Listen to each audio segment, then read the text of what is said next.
Muy buenos días. Doy gracias a Dios porque nos permite continuar con nuestra serie de meditaciones sobre el libro de los Efesios. Y el día de hoy los invito para que pongamos nuestra atención en la segunda parte del versículo 18 del capítulo 5. Pero antes voy a leer los versículos del 15 al 18 que dicen de la siguiente manera.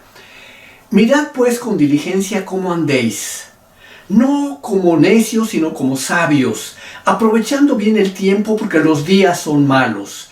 Por tanto, no seáis insensatos, sino entendidos de cuál sea la voluntad del Señor. No os embriaguéis con vino, en lo cual hay disolución. Antes bien, sed llenos del Espíritu. Ya dijimos que existe una estrecha relación entre los versículos 17 y 18, ya que en el versículo 17 que analizamos la semana pasada, nos exhorta a poner en primer lugar la voluntad de Dios. Y dice, por tanto, no seáis insensatos, sino entendidos de cuál sea la voluntad del Señor. Y como consecuencia de ello, ahora el versículo 18 nos dice claramente cuál es esta voluntad de Dios.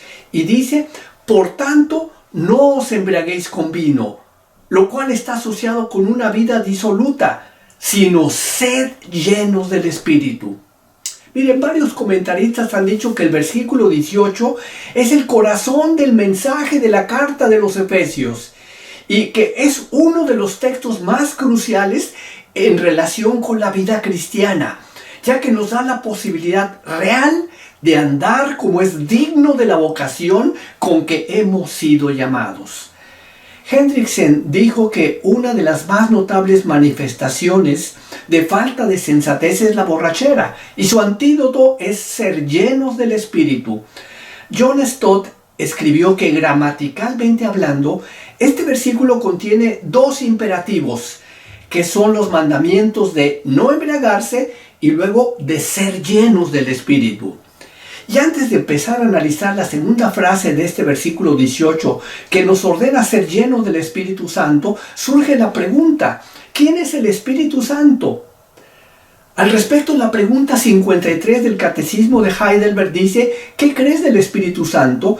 Y la respuesta es que con el Eterno Padre y el Hijo es verdadero y eterno Dios, y que viene a morar en mí para que por la verdadera fe me haga participante de Cristo y de todos sus beneficios, me consuele y quede conmigo eternamente.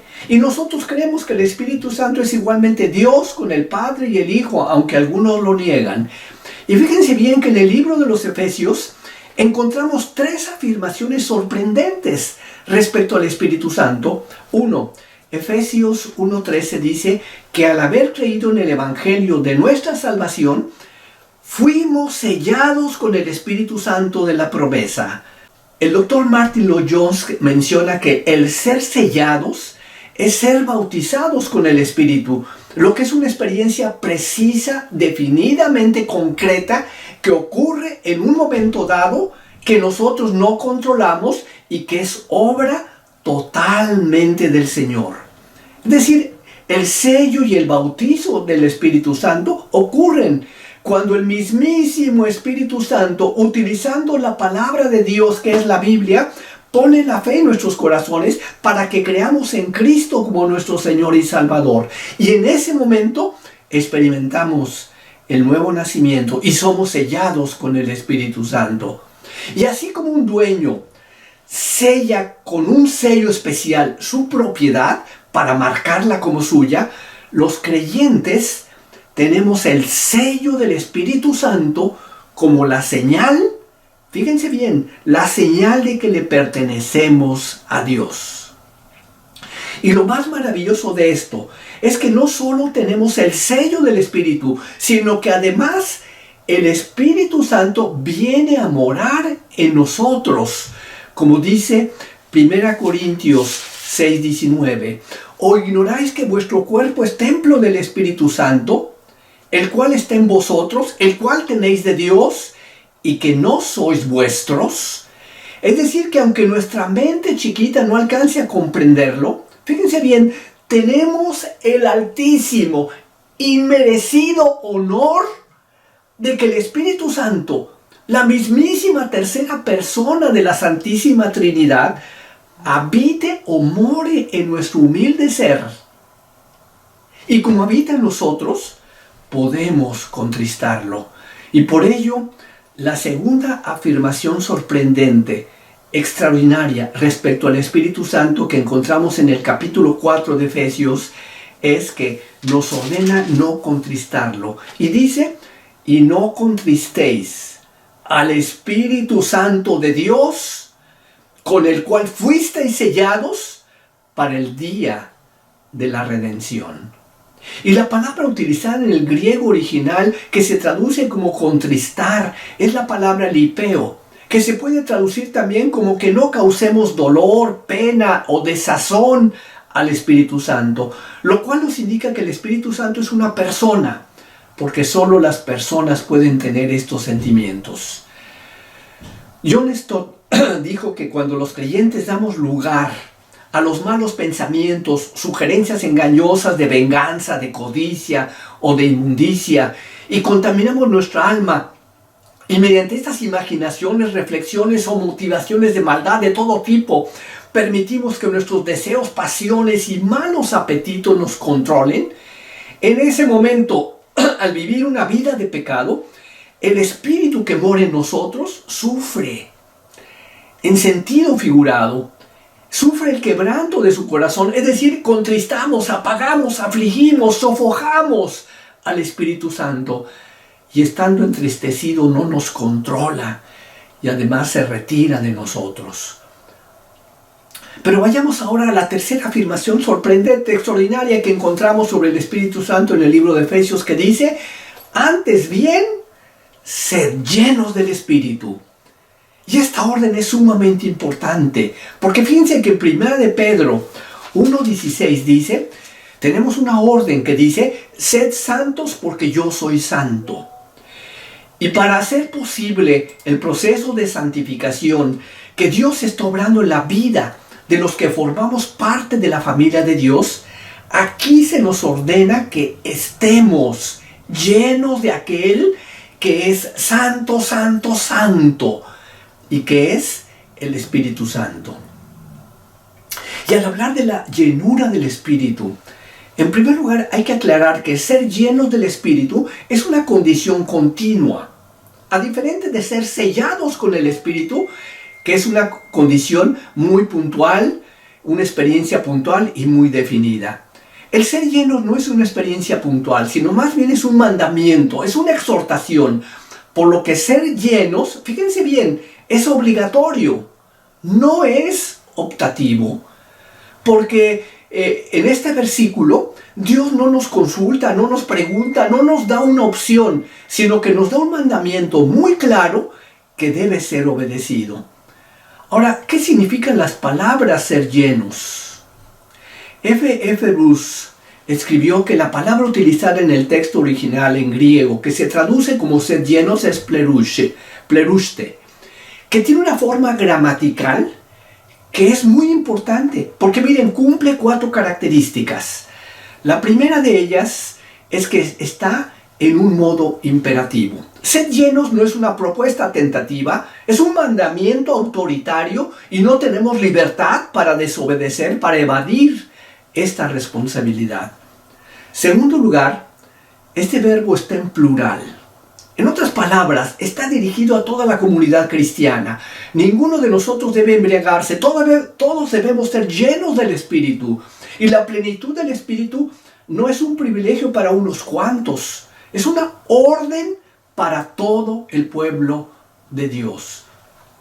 Tercer lugar, este verbo está en voz pasiva, lo que implica que es una acción que nosotros no generamos, sino que recibimos. Y cuarto, está en tiempo presente. En griego hay 2 clases de imperativo. Uno en el tiempo auristo, que describe una sola acción, y un imperativo del tiempo presente, cuando la acción es continua. Por ejemplo, cuando Jesús durante la fiesta de bodas en Caná dijo, llenad estas tinajas de agua, el imperativo es auristo, ya que las tinajas debían llenarse solamente una vez. Pero aquí el texto dice, sed llenos del Espíritu, y se encuentra en un imperativo presente, lo que indica que debemos continuar siendo llenados. O sea, hemos sido sellados por el Espíritu Santo una vez y para siempre, pero necesitamos ser llenados del Espíritu y llenarnos cada día de nuestra vida, cada momento del día. Concluyo. Teológicamente hablando, este versículo nos dice que nuestro deber cristiano es evitar la embriaguez y buscar la llenura o plenitud del Espíritu.